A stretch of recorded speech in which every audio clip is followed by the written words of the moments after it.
कर्नाटक के मुख्यमंत्री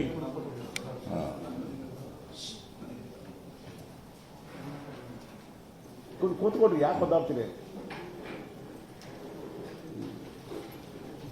हमारे बुम्बई साहब से हम मिले और उनके पास हमने मांग किया है जो गांव में दलित और जो भूमिहीन लोग हैं तो ऐसे लोगों को लैंड का डिस्ट्रीब्यूशन करना चाहिए और उनको लैंड दी जाती है तो गांव से शहरों में आने की संख्या कम हो जाएगी और गांव में ही मतलब उनको अपना खेती करने का धंधा उधरी करने का मौका मिलेगा और जो गरीबी है ये गरीबी कम करने के लिए उसका अच्छा उपयोग हो सकता है।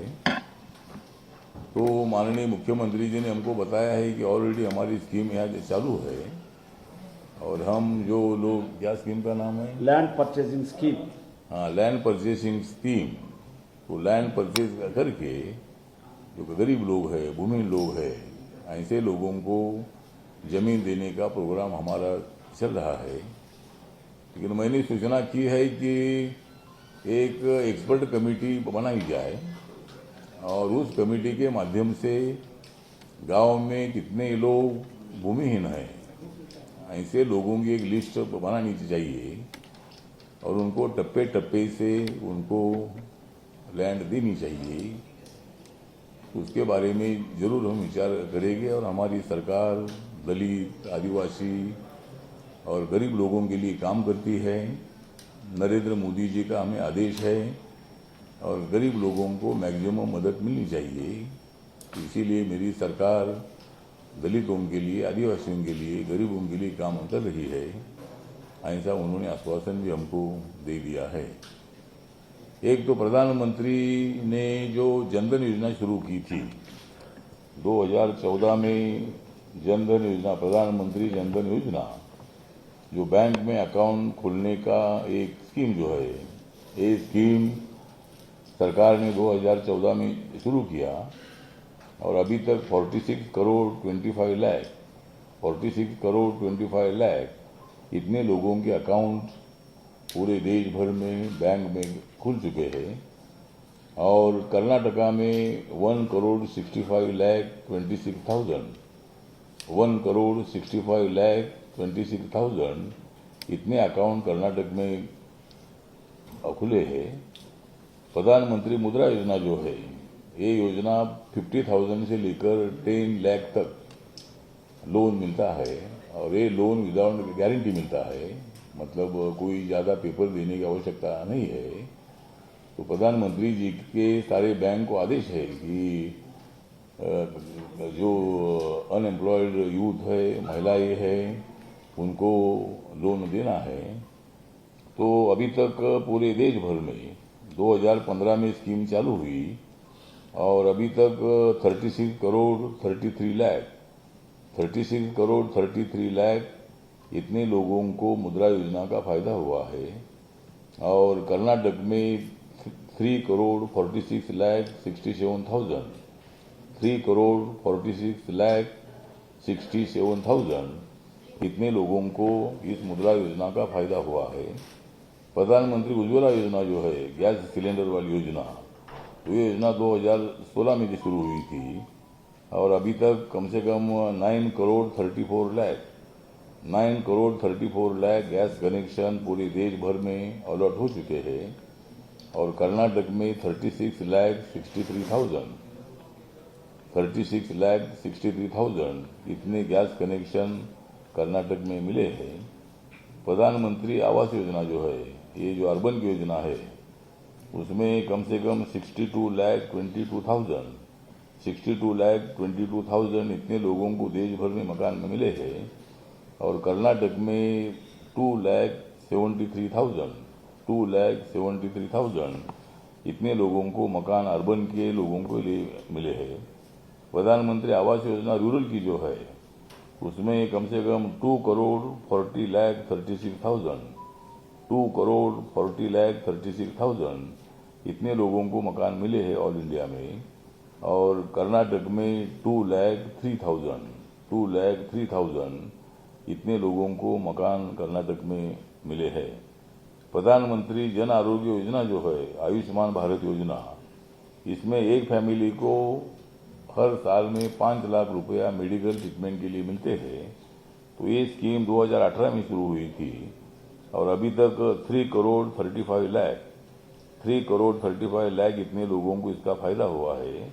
मतलब उनको ये मेडिकल ट्रीटमेंट के लिए पैसा मिला है। और कर्नाटक में कम से कम 32,61,000 इतने लोगों को इसका फायदा हुआ है। इसी तरह जो ये योजनाएं है, ये योजनाएं हिंदू हो, मुस्लिम हो, ईसाई हो या कोई भी जाति धर्म का आदमी हो, इस कैटेगरी में बैठने वाले हर फैमिली को इसका फायदा मिलता है। और प्रधानमंत्री जी चाहते हैं कि भाई सबका साथ, सबका विकास, सबका विश्वास, सबका प्रयास। तो सभी के प्रयत्न से, सभी के विश्वास से, सभी का साथ लेकर हम देश का विकास करना चाहते हैं। और उसी तरह माननीय प्रधानमंत्री जी को 2014 में 282 सीटें बीजेपी को मिली थी। पहली बार मतलब अपने बलबूते पर सरकार बनाने की उतनी सीटें मिली थी। 2019 में 303 इतनी सीटें मिली थी। और अभी 2024 में जो चुनाव होने जा रहा है उसमें 400 तक सीटें बीजेपी को मिल सकती है और एनडीए को 440-450 तक सीटें मिल सकती है।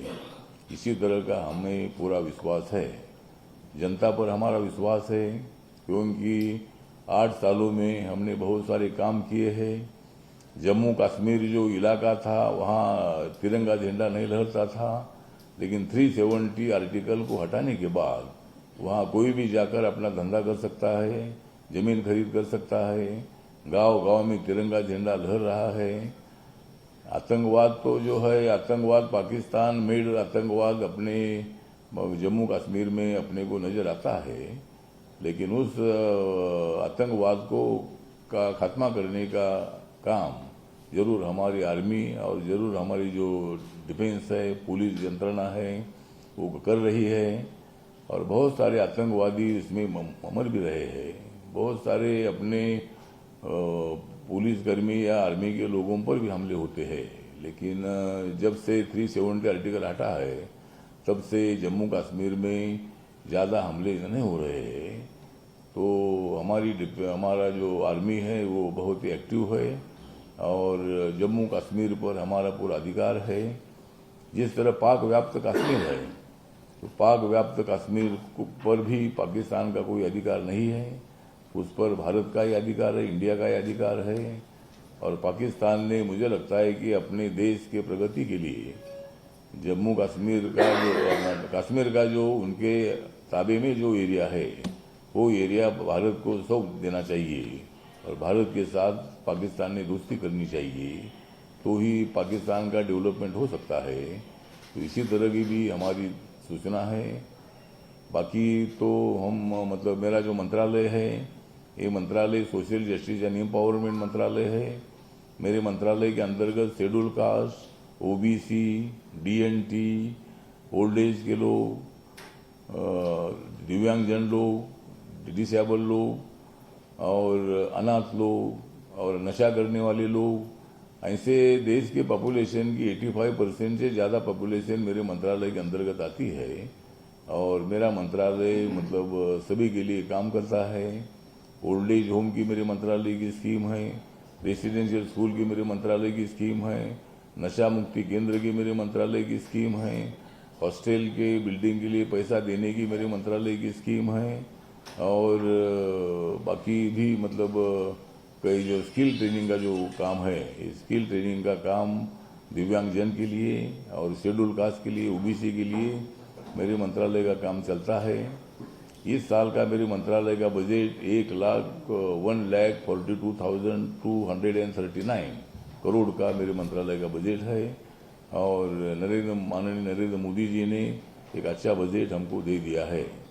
तो इसी तरह आज मैं कर्नाटक में बेंगलोर में मैं आया था। मेरे पार्टी का एक प्रोग्राम था, स्टेट के कार्यकर्ताओं का एक कॉन्फ्रेंस था, होसकोटे। हाँ उधर वो था और पूरे स्टेट के कार्यकर्ताओं आए थे और हमने सभी को ऐलान किया है कि अपनी पार्टी को अपने पार्टी को मजबूत करने के लिए सभी वर्कर ने गांव लेवल पर काम करना है, सभी जाति के धर्म के लोगों को जोड़ना है और बाबा साहब अम्बेडकर जी का जो मिशन है इस मिशन को आगे ले जाने की कोशिश हमें करनी है। तो उसी तरह का भी काम मेरी पार्टी की तरफ से है। हमारे वेंकट स्वामी जो है ये हमारे स्टेट के प्रेसिडेंट भी है, हमारे ऑल इंडिया के भी वो लीडर है, साउथ इंडिया में भी वो मतलब उनका काम चलता है। और आज मैं इसी तरह आज यहाँ बेंगलोर में आया था तो आज माननीय मुख्यमंत्री जी से हमारी 15-20 मिनट तक बात हुई और दलितों की हर समस्या जो है ये सॉल्व करने के लिए मेरी सरकार कटिबद्ध है, ऐसा उन्होंने हमको आश्वासन दे दिया है।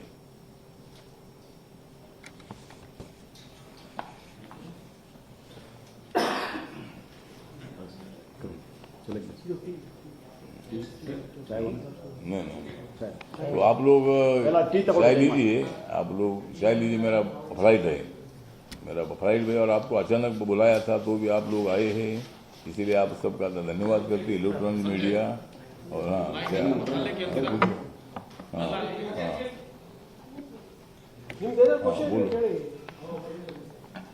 हाँ पूछो क्या। हाँ senior leader Gulab Nabi Azad resign from Congress party. क्या sir, Ghulam Nabi Azad resign from Congress.